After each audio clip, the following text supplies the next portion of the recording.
No, ma perché secondo me l'idea ormai di noi giornalisti è non solo raccontare la cronaca, ma provare ad andare oltre, quindi raccontare magari dei retroscena, delle storie, degli aneddoti che possono incuriosire e magari entrare ancora più nel vivo magari del tema, dell'argomento. Il Milan ha vinto Champions, ha vinto tanti scudetti, ha avuto tanti palloni d'oro e quello lo sappiamo tutti. Ma cosa c'è dietro queste vittorie?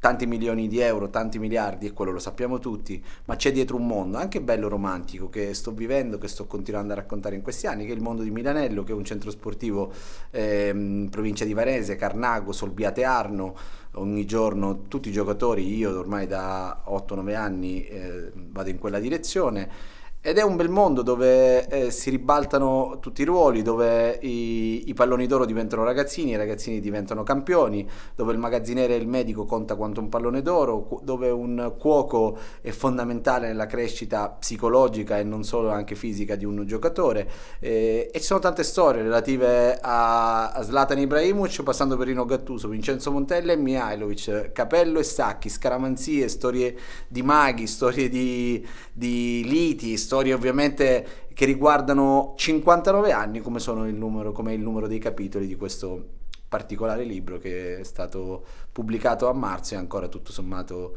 va bene nelle vendite perché comunque è un libro molto leggero e gradevole, ecco.